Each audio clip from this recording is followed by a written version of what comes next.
Desa Sawai, Maluku Tengah, merupakan desa tertua di Indonesia. Sungai keramik ini berada di Desa Sawai, Maluku Tengah, dan berada di tengah-tengah pemukiman warga. Salah satu desa indah yang ada di Indonesia. Desa ini terletak di Pulau Seram, Maluku Tengah. Desa Sawai menawarkan keindahan sekaligus keunikan yang mungkin tidak akan kita temukan di tempat lain. Tepat di tengah-tengah desa kecil ini, mengalir sebuah sungai yang biasa disebut Sungai Keramik. Layaknya seperti kolam renang pribadi warga desa. Meskipun demikian, sungai ini tetap terjaga kebersihannya dan tetap jernih. Desa Sawai disebut sebagai salah satu desa tertua di Indonesia.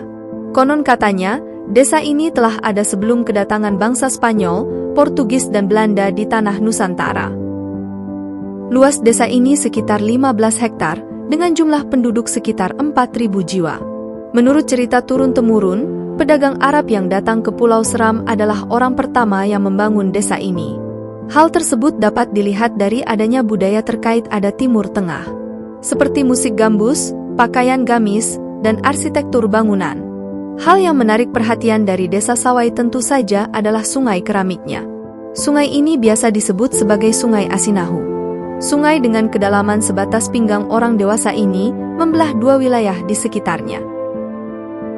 Air sungainya sendiri bersumber dari bebatuan di daerah tebing sekitar desa. Air sungai tersebut mengalir di tengah-tengah rumah warga. Bahkan uniknya, air tersebut bisa langsung menuju ke lautan. Sebutan Sungai Asinahu telah dinamai sejak zaman dahulu, di mana air sungai yang tawar sering bercampur dengan air laut saat sedang pasang. Konon katanya, ada peristiwa yang melanda di Desa Sawai dan pada saat itu Sungai Asinahu masih disebut sebagai Sungai Air Asin.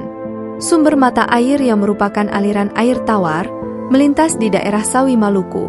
Karena posisi laut dan sungai berdekatan maka saat itu terjadi air pasang, sehingga air laut masuk dan memenuhi sungai tersebut. Sejak peristiwa itu warga setempat menyebutnya dengan sebutan Air Asinahu, yang memiliki arti air tawar yang rasanya asin seperti air laut.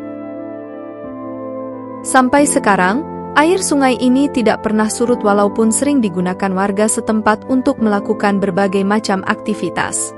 Sebagai desa tertua di Maluku, Desa Sawai memang merupakan desa wisata yang berada di kawasan Taman Nasional Manusela dan menyuguhkan alam yang luar biasa. Sebagian besar penduduk di desa ini berprofesi sebagai nelayan dan pembuat sagu, di mana profesi ini merupakan profesi turun-temurun masyarakat Desa Sawai. Penduduknya juga sudah sadar akan wisata, sehingga menyambut wisatawan dengan kehangatan. Alhasil wisatawan akan merasa nyaman dan betah di sini. Mereka merasa diperlakukan sebagai keluarga baru, yang membuat suasana menjadi lebih harmonis. Ramainya wisatawan yang berkunjung datang ke tempat ini, juga menjadi berkah bagi masyarakat setempat. Sebab, mereka dapat menambah penghasilan dengan adanya aktivitas wisata di tempat ini. Untuk sampai ke Desa Sawai, wisatawan perlu melewati perjalanan yang cukup panjang untuk menuju lokasi. Bisa menggunakan berbagai sarana transportasi. Jika menggunakan pesawat, maka kita akan mendarat di Bandara Pattimura Ambon, kemudian menggunakan mobil menuju Pelabuhan Tuleha. Setelah itu harus menaiki kapal feri untuk penyeberangan ke Pelabuhan Amahai, dan dilanjutkan dengan menyewa mobil atau kendaraan roda 2. Perjalanan kemudian diteruskan dengan perahu nelayan menuju ke dermaga desa tersebut. Bagaimana menurut kalian? Apakah desa ini cukup unik dan cocok untuk menjadi destinasi wisata? Tulis pendapat kalian tentang Desa Sawai di kolom komentar.